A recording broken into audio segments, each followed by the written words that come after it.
Like, I'm telling you that there's a problem with a person and you're like, I understand. In case you're listening, I'm winking at the camera. I understand. Hey, we need to talk. Hey, Church Communicator, it's time to talk. Join us as we continue chatting about the 5 dysfunctions of a team. The second one is fear of conflict. Do all of them feed into another one? Because I feel like fear of conflict comes from lack of trust. Exactly. And that's like this thing, like when it comes to the 5 dysfunctions, they almost build on each other, right? And so you've got this like this block down here of like that absence of trust. And when you lack trust, you all of a sudden fear the conflict, right? And then as we keep going, you're going to be like, wait, all of those start to build on top of each other. And that trust starts the process of problems. Really. So when it comes to like fear of conflict, there's a lack of trust that leads us to that fear of conflict. In companies, in churches where employees worry more about the politics of it or the personal risk management, than actually solving problems, right? Like we are in a business, the 3 of us, we are in the business of church growth and helping churches. And when we have that like those problems, that lack of trust in our company, like we're not focused on growth. We're not focused on like the churches and them getting the message out. We're focused on, oh, we have all these problems and this is what needs to happen over here. And so because of that, like meetings are often really boring because honestly, people are not controversial on the topics and they avoid having real, true conversations. And that's where our lack of conflict comes in. Woo! Tika, I love how you just said, this is me. Tika, I hate conflict. More about you. I hate conflict. We need to hear it. I'm not I do not like conflict. That's actually something I've worked on a lot in my old job. That was one thing they're like, you have to get better at dealing with conflict. I was like, okay. Yeah. Not that I'm like, I just hate it. Like I would rather just like be like, you know what? It's actually not bothering me. I'll get over it. It's cool. But it's something that I've really been working on because when that stuff like bubbles up, it's something probably so small. And when you like let it like fester and bubble up, it can turn into like a really big deal. Yeah. But also like as you're leading teams, like you cannot let conflict happen on, like you can't let conflict continue on your teams, especially as a leader. You really have to, like biblically, let's sit down, let's have this conversation, whether it's a discrepancy between like you and someone else on your team, between people that you're leading on your team. It's really just like we need to get down to the root of it and have a conversation and figure out, you know, what's going on. And then let's come to a resolution together. But I mean, it'd be great if everything was just like rainbows and butterflies and lollipops and we didn't have to worry about that, but that's not reality. And so it is good conflict is not a bad thing. There's a lot of like strength in relationships that can come out of like healthy conflict. But I don't love it. I mean, who does? I don't know. I mean, maybe who does? I think it's like bad conflict. I don't think anybody likes like aggressive, bad conflict. But when, like you said, like good, healthy conflict where it's like, we agree to disagree. But this is my point. This is your point, but it is a healthy conflict. I think that is good. Yeah, it's true. I think that also like, I mean, like Tika said, like biblically, Matthew 18, like going to a person directly. You know, I just like went through this kind of recently, with somebody that was, you know, I was working with, and, I think that they were just kind of overwhelmed with whatever was going on. And they like took to the sidebar and like, were talking about me to somebody else. And I just was like thrown back that this person is somebody I love. Like, I would hope that if they like didn't have or had an issue with something I did, like they would say something to me. And so like actually Tika and I had talked about this, but I had like taken that person aside and was just like, hey, like there's a way to approach it, right? Without it feeling aggressive, like sitting in a car. And I'm not trying to pat myself on the back and be like, look what I did. It's so great. But I went to this person. I was like, hey, like, I heard that this happened. Like, I want you to know, like, I love you. And like, like we've spent time together. Like, this is not like who we are. So like, it's going to cause, disunity. Like if you have an issue, like you can come directly to me. So rather than like, I guess I honestly think it was the Holy Spirit. Like rather than taking something super personal, there's a way to approach it and be like, okay, maybe this person's going through something. Like what they're going through has nothing to do with me. How can we approach this and just like move past it rather than stuffing it down or like me thinking negative thoughts about this person or all that. And after the conversation, I mean, I actually bettered our relationship. Like, it made like, I love that. I love that person. You know what I mean? And so it's just like, it's really cool how conflict can actually grow the like closeness between you and someone else as well. Yeah. Yeah. It's interesting. You say the word love, right? What about those relationships where it's like, I have to work with you and we have to do this. But I don't even like you. That makes for that. I think that makes for the ugly conflict most of the time, the stuff that is really most uncomfortable and keeps us away from having those conversations that we should be having. And it's interesting because with Steve, for instance, like I love him more than anything in this world. But there's moments I don't like him. Like, ew, you just left your shoes like sitting there. Like, I don't like that exactly about you. There's like those moments, but I will always love him. I love him through that.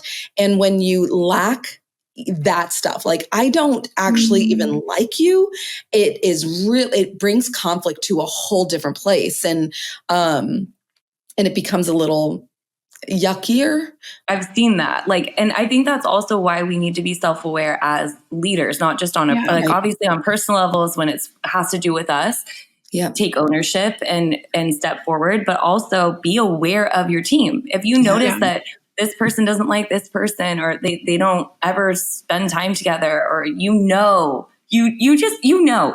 there's division on your team, be aware of that. Sit people down. Be present with them, talking through them, ask them the right questions.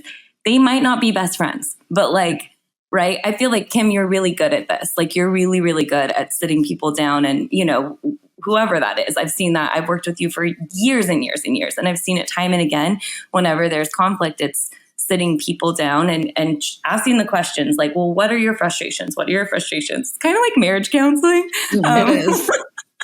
I was going to say, Brittany, I like what you said when you said, like, it doesn't mean you have to be best friends, because I think that, especially in the church world, we like have this thought like, oh, we have to be a family. We all have to be best friends. And it's like, sometimes we can just be coworkers, and that's healthy and that's okay. There's going to be people that, even though like you're on the same mission, you're like doing the same thing, you might just not get along. But how can you work respectfully together, and like work together is that I think that's a big thing. So I like that you said, like, we don't always have to be best friends. Like that's okay. No, I love that. Best friends.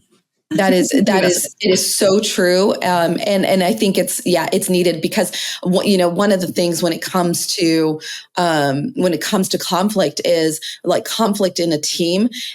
We have to remember that does not equal failure. I'm seeing like an internal conflict happening in so many of us, and like not willing to come into contact with those people that we have the conflicts with, and go, hey, I'm going to stand up for myself. We start to fear that it's going to become failure, or it's going to become like, oh gosh, am I going to be called to the principal's office? Am I going to lose my job? Is this person going to speak bad about me in front of other people? Like, who cares? Like if they are ready to just destroy you in front of other people, that's a whole other conversation. And that's like, here's trust. And it's like below that, right? That's just like ugly, and that's not needed.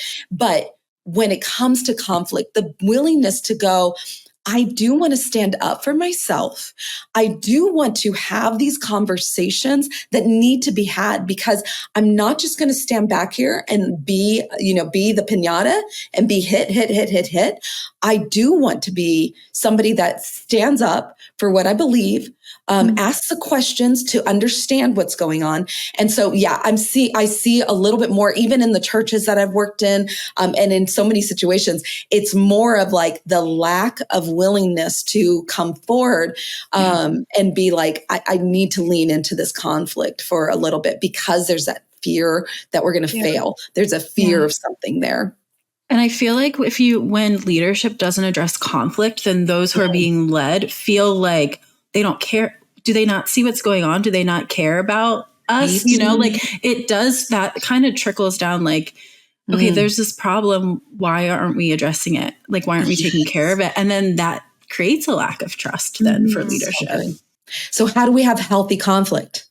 Like what would be our encouragement on the healthy conflict? I mean, I'm going to jump right to what you were just saying there, Brittany. Yeah. I think, and Tika, like, I think our leaders, I think leadership, in a church, executive leadership, the pastors, all that side of stuff. I think it's going to start with our leaders in our companies, our CEOs, our C-suite, our executive leadership, all of that have to be willing to go, hey, this is not okay. There is some conflict.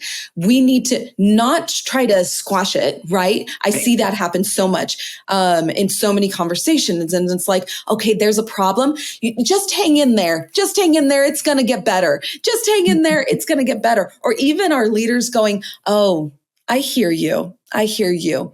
I know. I understand. Okay.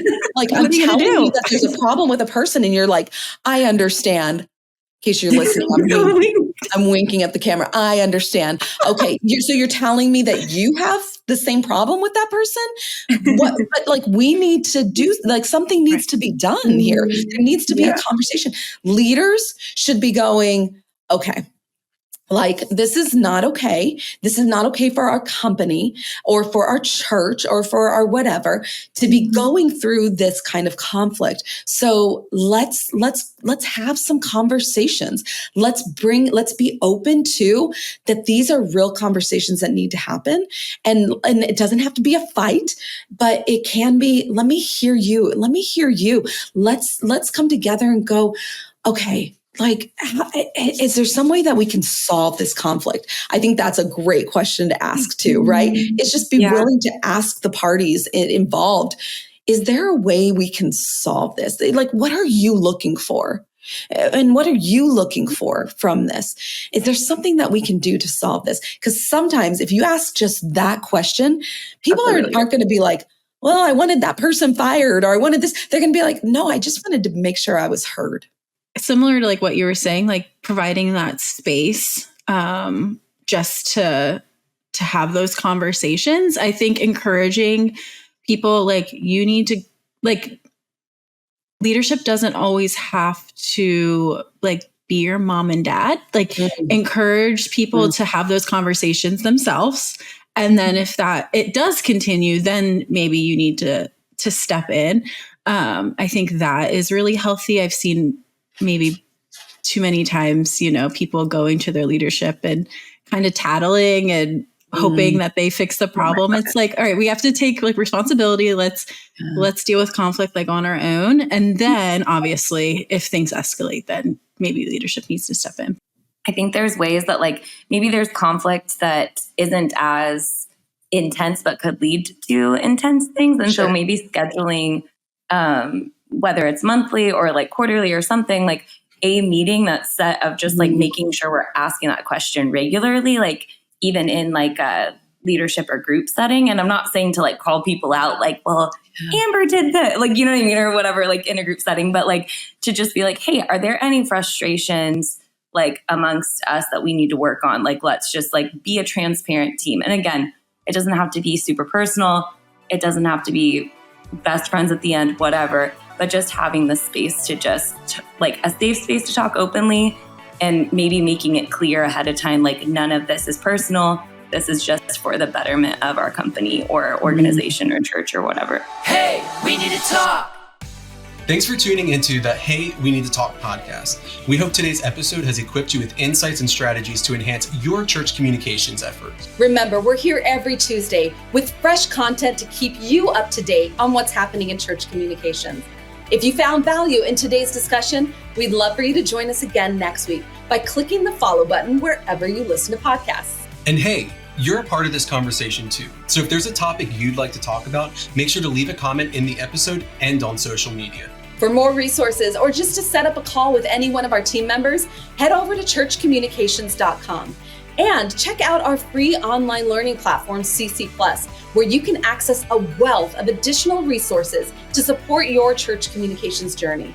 We're Zach and Kim, and from all of us here at Church Communications Group, we're looking forward to helping you find clarity, confidence, and connection in your church communications.